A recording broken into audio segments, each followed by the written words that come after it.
Welcome to the ACC Panic Room alongside Lauren Brownlow. I'm Joe Obias. Yeah, I'm at Wade Competition Center because you got to fit a bunch of stuff in here. Anyway, yesterday, Lauren, Luke DeCock and Luke DeCock of the News and Observer, decided we were going to go to 4 sporting events in one day. State, Carolina, Duke, and then the Carolina Hurricanes game. Out of 180 total minutes of live game action, we only ended up getting 97 minutes and 29 seconds. Really wasn't worth it. Glad we did it, just to say we did it, but I wouldn't recommend, Lauren. I feel like you guys maybe pushed it too far with the Canes. Might have. Just do the state and then, split up Duke and Carolina and you're good. Right, because you and I have done doubles before. I've done triples before. I've never done 4 games because you can't. I mean, there aren't enough hours in the day. No. And it's not like ACC tournament time where the games come to you and you just watch 4 games in a day, And I can barely do that. Yeah, I've gotten old. One building. So about that, and this is actually this was my long-winded way of getting into what we're kind of headed for in the ACC tournament in Greensboro. You probably couldn't ask for a better situation in the ACC tournament's return to Greensboro Coliseum, where we could have a Big Four Big Wednesday, where all the Big Four teams, Carolina, Duke, Wake Forest, NC State, can all play individual games on Wednesday. NC State not beating Clemson added to this kind of jumbled mess that we're seeing in the regular season. So of the 3 local schools, where do you want to start? I mean, we could go in order. All right, let's start with State Clemson, which actually was the worst of the 3 games that I ended up seeing yesterday, and it was the one that I had to stick around for the most. Here's what I'll say about the Wolfpack. It was very, very similar. It was very similar to the game against Wake Forest. And the difference in that game was that NC State played some semblance of defense, while Wake Forest has had struggles playing any defense this season. And they had some key injuries in that game, too. And if your shots are not falling, I think both Steve Forbes and Kevin Keats called it a game of horse independently this past Wednesday night for 9 o'clock. They each called it horse. Like the first 10 minutes of that game, nobody could miss. Well, on Saturday, Clemson couldn't miss. Literally. And NC State couldn't match it. And as I joked, it was almost like I was watching NC State try to make buckets on an NC State fair rim while Clemson had the bigger rim. And if State's not going to play defense, as good as we might think NC State is, if they cannot consistently play defense, well, it's going to be a short trip through Greensboro, and it's going to be a short trip in the NCAA tournament. Yeah, and I mean, I don't know. For me, it's just tough to know what to make of what happened because we've seen so many results that make little to no sense. Clemson came into that game not playing well at all. State came into the game feeling pretty good about itself, I would say, all things considered. And then that happens. And it's like, I just need someone to help me make it make sense.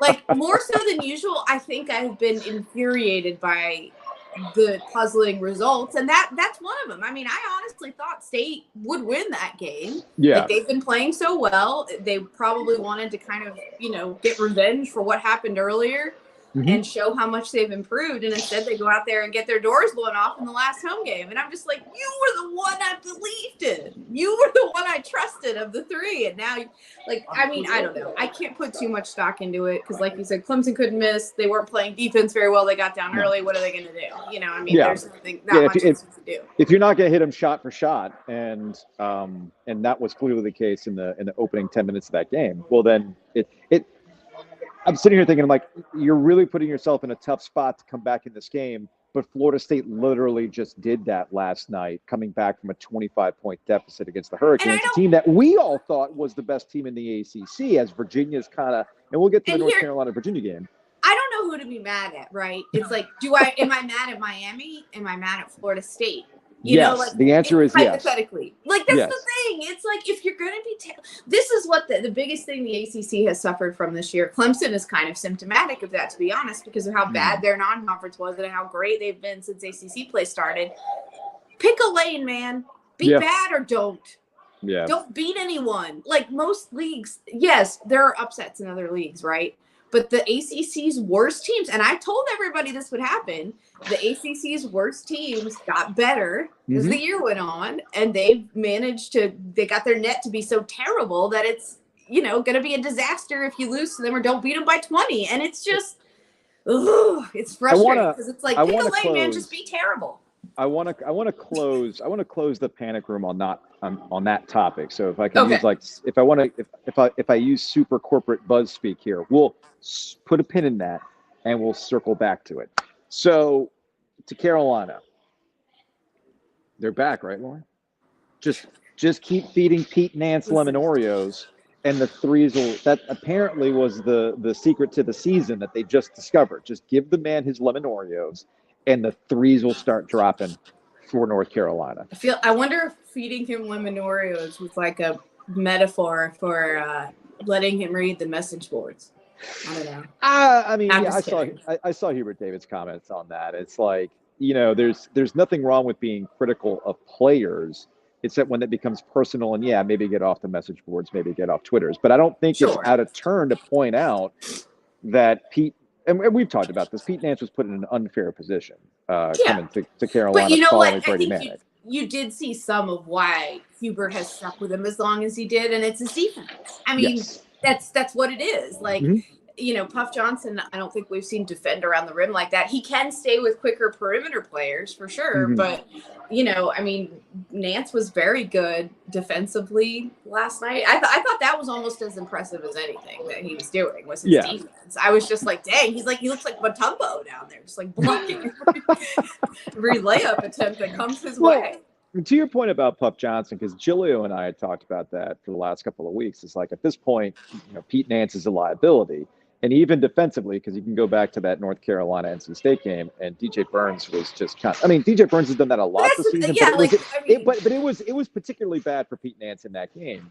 But he played well in the first meeting against Burns. So he did. It's been a consistency issue, but as people have been pointing out, we'll give Puff Johnson more minutes, do X, Y, Z. Why does I saw CL Brown write about this in the News and Observer about, hey, they need to develop the bench, but the bench needs to play. Well, here's the problem. In the moments where the bench has played, they haven't really done much with their opportunities. And Puff Johnson's the biggest culprit here. And it's not a knock on Puff. Puff's got some injury issues that he's dealt with in the past. Maybe there's some stamina issues that he's dealing with as well. But again, at some point, you can't be a liability and expect more bench opportunities. So my thing with Carolina is, what have we seen mostly out of them this season?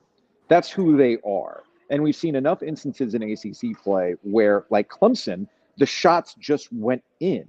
And P.S. I called both of these games. Yes. I don't know why I knew it, but I was just like, because they look like absolute garbage at Virginia, and because everyone's looking at them and they're like, there's no way they're going to win this game.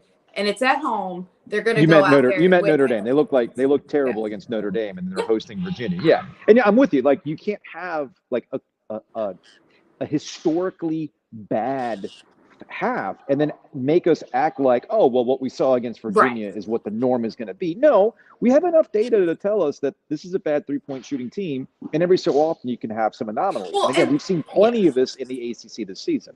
Well, and let's be real, the second half offensively from them was what we've seen a lot of, and that was the half for me that I'm sitting there scratching my head like, hello, maybe you guys want to move the basketball around a little on offense, pass it around a little bit, look for the best possible shot instead of just letting somebody jack up a contested three as the shot clock winds down. I know Virginia's a great defensive team, but do something. You poke with a stick, move, set up screen for something, just do something. It's just there's so much, and it's an offense where it's one person will get the ball and decide, all right, I'm going in. Yeah. It's that's how their offense is right now. And I don't think that that's the best way to play offensively in college basketball. I think you need to have good ball movement. Unless you've got really, really good, superior one-on-one players, you're not going to have a whole lot of success that way. Yeah. Meanwhile, at Cameron Indoor Stadium, Duke continues to, if you're being bullish on the triangle teams, Duke is the one that has come on as of late. They're not a perfect team. I don't view them as a Final Four team, but they do look like a team that can stack a couple games, maybe get to the Sweet 16, maybe even get to the Elite Eight, maybe play on Saturday at the ACC tournament. And the reason why I say that is because they're healthy. They've had multiple games now where they've been together. And I talked to John Shire, Duke basketball coach, earlier in the week, and the thing that I just kind of wondered about, were the injuries the reason why you went through so much of a cycle, right? Cycling through guys. But he said, yeah, we've settled into an 8-man rotation. And he kind of made a reference to things, not something we're used to seeing here at Duke, right? Because how many times have we talked about a Mike Krzyzewski, all right, he's got this rotation, and then it pairs down to like 6 or 7 guys, maybe. He's putting his key guys out there. And he pointed out that every single one of these games, they've had closeout situations where different players have been the reason why they step up. I think that's a feature for this Duke squad. Yeah. Whether the injuries put them in this position or not, whether John Shire always had the idea that this group was going to have, tonight's Derek Lively's not against North Carolina. Or you know what? Tonight's going to be Grandison, who's going to shoot us out of a slump against Louisville. Or you know what? Ryan Young's going to come up with some big rebounds down the stretch. Or Proctor is going to be the guy who takes over. Oh, wait, no. It's Derek Whitehead. So it's this Duke team's interesting. I just don't know what their ceiling is right now. And we're going to get a better idea of it this week as a desperate North Carolina team is hosting them in Chapel Hill, trying to get back what happened at Duke and also fight for their NCAA tournament lives, because beating Virginia isn't like sealing the deal for the Tar Heels to make the NCAA No, because tournament. Virginia's almost out of quad 1 now. Right. It's crazy what's going on right now. I think, how many spots did they fall? Somebody said they fell like 8. And it's yeah. Carolina's probably sitting there like, well, come on. What do you want from me? And then Miami, which was a quad 1 loss, fell into quad 2 with the FSU. Right. This is just the things that I'm talking about for the ACC. Like, I actually wonder how much the net would change for certain ACC teams if they had not played Louisville or Florida State at all. Yeah. Just take the win or loss out of it. I literally wonder how much their net would change if you took those games out.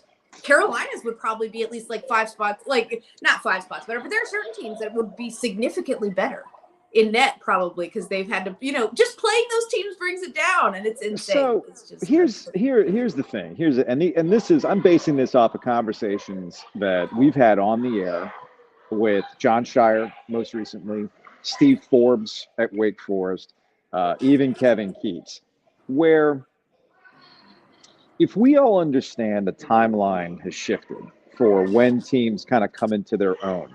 Yeah. Let me rephrase. What do we value in college basketball? What's the overall value? Are we truly trying to look at the totality of the season as though it's college football where we only have so much of a sample size? You've got, every game matters in college football, right? You've only got 12 games to sample this from. I feel like, why are we waiting things that happen in November and December when these teams barely know what they are versus the teams that are you see right now? I got a better sense of who's good and who's not. Well, to your point, Lauren, if you're Florida State, stay bad. If you're Louisville, stay bad. But they're not. They're also going to incrementally improve as the season goes on. Especially Florida State. Like, Louisville is what it is. But, like, Florida State was always going to get better. They had guys suspended and injured and whatever. But it's like that can't get factored into net, I mean, it just can't. And and that's why I think it's an unpopular opinion, but I really do think that they should go back to looking at the last 10, right? Like, because I do think you get I think it can be a tool. I don't see anything wrong with that. Just like the net. The net is a tool too, though. That's the thing. People keep obsessing over what the net is. Just because you're ranked X, Y in net doesn't mean you're in or you're out. It's just it's a sorting tool. Yeah. It's a sorting tool. Just like I think they should bring back the last 10 as a way to sort through what kind of teams belong in the tournament and whatnot. I mean, it's actually, I don't remember where I saw it. It can be a little deceptive. There are teams that go into the NCAA tournament off losing streaks and they do great. There are teams that come, I mean, I'm just telling you, like there are absolutely teams. What? Are you saying that the NCAA is a random chaos generator? Is that what you're saying? I mean, that's literally, and here's the thing. I think at the end of the day, wins and losses have to matter at least a little bit. Yeah. You know, like Yeah, if you wanted to make the case to me that North Carolina isn't an NCAA tournament team because they've lost too many games, that's a case I'm willing to hear. But if sure. you want to make the case that their schedule hasn't been good enough, I can't look at what they did in the non-conference and made an effort to do and go, oh yeah, definitely. Especially like the results of those games. It wasn't like last year. Last year they got like smoked by some of those teams in the non-con. That really didn't Mhm. happen as much this year. They kind of, you know what I mean? Like I'm just, if you want me to look at what they did in the non-con and say, you know, win and loss wise, I'll hear Mhm. your argument. Like in the non-conference and in the ACC, have they dropped some games they shouldn't have? Absolutely. But if you want me to look at the schedule and say they don't deserve to be in, I can't do that. Now, Yeah. if you want me to look at Clemson's schedule and say they don't deserve to be in, I'm willing to hear your argument on that. You know what I'm saying? And so that's where I think like a little bit gets lost is like, yes, the results of the games do need to matter at least a little bit, and not just playing a bunch of hard teams and losing to them. Mhm. But I think that what the NCAA wants people to value is playing better games.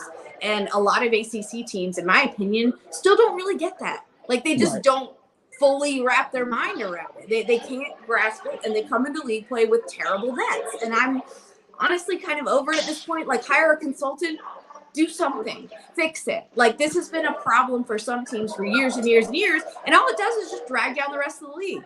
It just Yeah. That's all it does at a Yeah. certain point. I mean, I had Matt Norlander, CBS Eye on College Basketball podcast on earlier in the week, just to kind of get into the perceptions of the league. You know, what matters, what doesn't matter. And look, I love Matt, Matt's friend, you know Matt, and he's just like, look, these are just the facts, right? These are just the facts. They're the seventh best. They drop below the Mountain West. This is all based on the results. We have enough of a sample size. We talked to Terrence Oglesby, former Clemson player too, who does Field of 68. He's also very matter of fact. He's like, guys, we have enough of a sample size to understand what's going on here. But this gets back to the conversation about March, because you know what ACC coaches tell you. They're like, okay, cool. Last year we were put in this position as we were one of the worst conferences in all of college basketball. But look who was in the Elite Eight.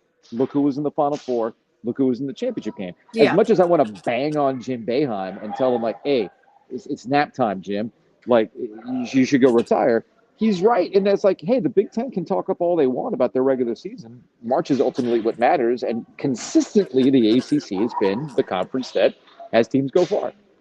I mean, that's true, but that also isn't ever going to be like a metric that the No. For the selection process. Yeah, no, Lauren. This is when you go knuckle dragging sports talk radio. And you're like, my metric is winning, and that's where you're like, stuff your Ken Palm, stuff your Bart Torvik. Oh my God. Honestly, the one thing Boeheim has adapted well to, in my opinion, well, not the one thing. I shouldn't say that. I'm not saying he hasn't adapted to anything else, but he did actually get better at scheduling. They did. Yeah. Their schedule was better this year. They did a better job. Like Notre Dame, what are you doing here? Like, look who Notre Dame played out of conference. Right. It's embarrassing. Right. Like, you can lose and get points for that, but coaches don't want to get fired. And maybe that's where some of the balancing act comes in, I guess. I mean, it's like where coaches don't want to schedule games that are too difficult, because if they have too bad a record, like they don't care about making the rest of the ACC's net good enough if their job's in danger. I understand that too, but at the same time, like, you know, you're essentially screwing everybody else. And there are some teams that are guilty of it a lot, and I'm just kind of over it at this point. Like they just need to stop it and do better. So we'll close on this, looking ahead for the rest of the week. NC State plays their last game of the season because they get their bye at the end of the year before they go to Greensboro for the ACC tournament. So Tuesday at Cameron Indoor Stadium is the last game for the Wolfpack. That's an interesting one for me. I'm also in that boat too. I like Duke by virtue of the fact that they're home and they're a different team at home, just like most teams in the ACC this year have been different at home. I forgot, last time I checked, or last time I saw the stat, it was something like 65% of home teams home teams have won 65% of the time, which is like 10% higher than we've seen the last couple of years. So I like Duke's chances at home's number one. Because that team has kind of grown from some of those blowouts that we've seen, whether it was the NC State one or the Miami one. And NC State, but on the flip side of that, I think you and I can both agree that NC State doesn't get too high and they don't get too low. Yeah. They've done a really good, this group in particular has done a really good job of just kind of memory holing whatever had happened in the last game, especially after the losses. They bounced back pretty well. So Yeah. this really is an intriguing one at Cameron Indoor Stadium on Tuesday night. And as we saw, DJ Burns was still able to get his in that first Yep. meeting in PNC. I'll be curious to see if they can do the same thing at Cameron. Or what would I guess the joke would be like he'll have 3 fouls by halftime or whatever. Maybe that's the case. But you know what, though? But I don't think so. As much as we talk about DJ, really what they need to get going, and maybe this is a turnaround game for him, Terquavion Smith needs to get back to Terquavion. Jarkel Joyner has been amazing. You could say he's been their best player.